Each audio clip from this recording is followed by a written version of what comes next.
Now we study about the laws of the motion. First one is the Newton's first law of motion. Newton's first law क्या कहता है? Newton's first law of motion.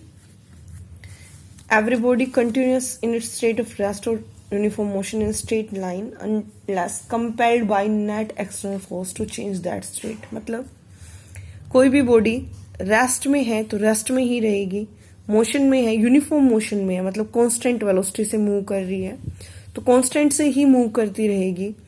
और यदि जिस line पे, जिस straight path पे move कर रही है उसी स्ट्रेट पाथ पे मूव करती रहेगी जब तक कि कोई एक्सटर्नल फोर्स अप्लाई ना कर दी जाए। मतलब सेम बात जो लॉ ऑफ इनर्शिया कहता है। तो Newton first law of motion को हम लॉ ऑफ इनर्शिया भी कह सकते हैं। दोनों की बात कैसी है? सेम है कि every body continues in a state of rest or uniform motion in a straight line unless compelled is by net external force to change the state. जैसे फॉर एग्जाम्पल कोई टेबल है, इस एक बुक रखी हुई है, सपोज करो इस बुक के रेस्ट में है ये बुक। दैट मीन्स यदि ये रेस्ट में है तो इस पे नेट फोर्स कितनी है? 0।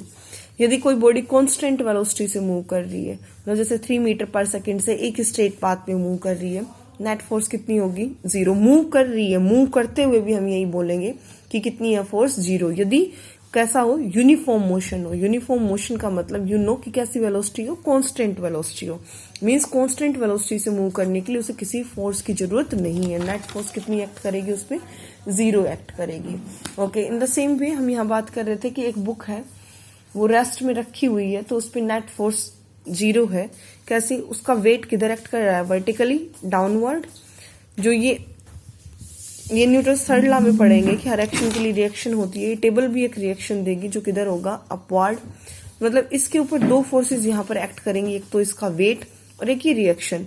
और रिएक्शन और वेट दोनों आपस में इक्वल होते हैं। मतलब किसी एक बॉडी पर यदि 2 फोर्सेस ऐसी लगे जो दोनों की डायरेक्शन अपोजिट और मैग्नीट्यूड इक्वल, तो नेट फोर्स कितनी होगी? 0।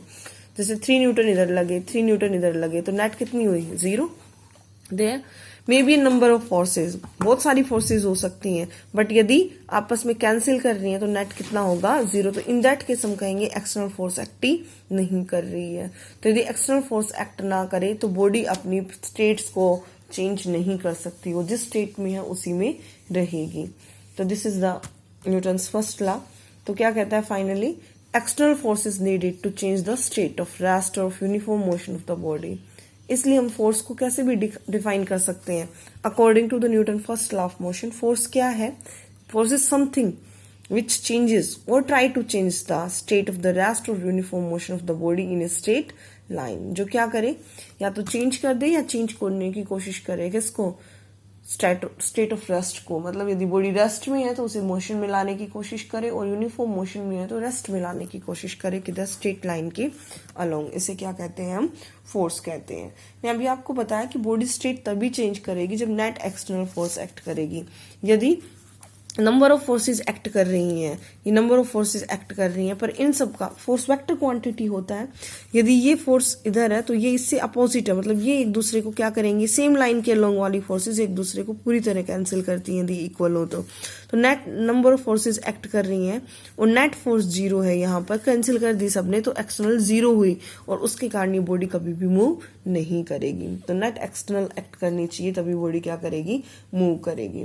और मोशन विद कांस्टेंट वेलोसिटी हमेशा फोर्स की अब्सेंस में होता है। मतलब कोई भी बॉडी जैसे 2 मीटर पर सेकंड पे मूव कर रही है और स्ट्रेट लाइन पे मूव कर रही है और अपनी वेलोसिटी को चेंज नहीं कर रही, तो ये मोशन उसका किसके कारण है? अब्सेंस ऑफ फोर्स के कारण भी एग्जिस्ट कर रहा है। मतलब नेट कोई फोर्स एक्ट नहीं कर रही है इसके ऊपर। Okay, next is about the linear momentum. Linear momentum क्या होता है? सिंपल एक क्वांटिटी होती है, क्वांटिटी ऑफ मोशन कितना कंटेन करती है एक बॉडी। एक बॉडी में मोशन की कितनी क्वांटिटी है उसे कौन बताता है? Linear momentum. लीनियर मोमेंटम एक टर्म है, फिजिकल क्वांटिटी है जिसको हम पी से डिनोट करते हैं। P linear momentum vector quantity है ये हमारी। देखो कैसे बताते हैं हम मोमेंटम कैसे डिपेंड करता है। सपोज करो कोई 2 बॉडीज है, एक बॉल है, मास m1 है, एक बड़ी बॉल है और मास m2 है। मतलब हमारा m2 मान लो m1 से क्या है? ग्रेटर है। ओके, और दोनों सेम वेलोसिटी से मूव कर रही है, दोनों सेम वेलोसिटी से मूव कर रही है, m1 भी और m2 भी। अकॉर्डिंग टू यू इन दोनों में से रोकने के लिए किसको ज्यादा फोर्स लगानी पड़ेगी? लेट अस सपोज एक साइकिल और एक ट्रक सेम वेलोसिटी से चल रहे हैं, किसे रोकने के लिए ज्यादा फोर्स लगानी पड़ेगी? ऑब्वियसली ट्रक को। किसको लगानी पड़ेगी? ट्रक को। दैट मीन्स हमें उसे रोकने के लिए ज्यादा फोर्स लगानी पड़ेगी जिसका मास ज्यादा है, मतलब या m2 मास वाली बॉडी को रोकने के लिए हमें क्या लगानी पड़ेगी? फोर्स ज्यादा। तो heavier ball has more quantity of motion, मतलब क्वांटिटी ऑफ मोशन किसके अंदर ज्यादा होता है? जिसका मास ज्यादा होता है।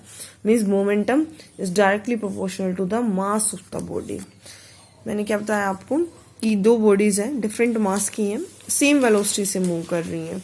हम दोनों को स्टॉप करना चाहते हैं तो हमें किस पे फोर्स ज्यादा अप्लाई करनी पड़ेगी? जिसका मास ज्यादा है। मतलब जो क्वांटिटी ऑफ मोशन है वो किस पे डिपेंड कर रही है? उनके मास पे। तो मोमेंटम, लीनियर मोमेंटम बॉडी का क्या है? मास के ऊपर डिपेंड कर रहा है। क्वांटिटी ऑफ मोशन किस पे डिपेंड कर रहा है? मास पे डिपेंड कर रहा है।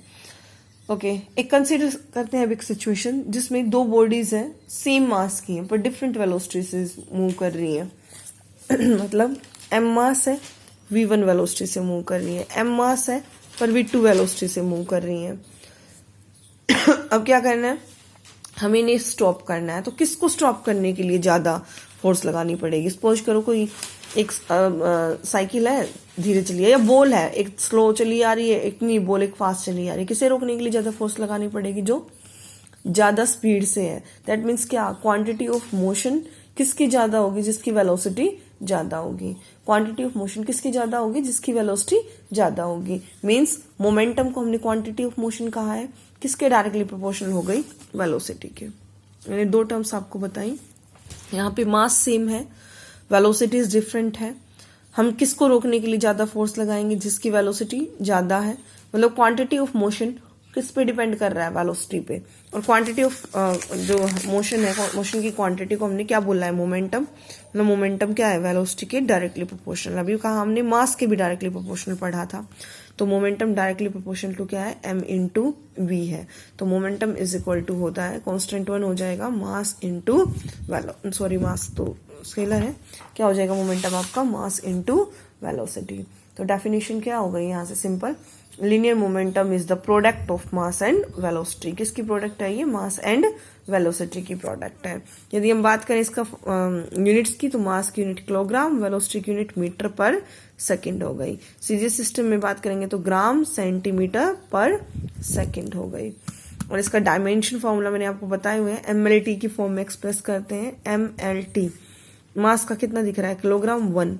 लेंथ का क्या दिख रहा है? मीटर 1। टाइम की सेकंड ऊपर आएगा तो -1। मतलब क्या फॉर्मूला हो गया? mlt की -1। This is the dimension formula for the linear momentum.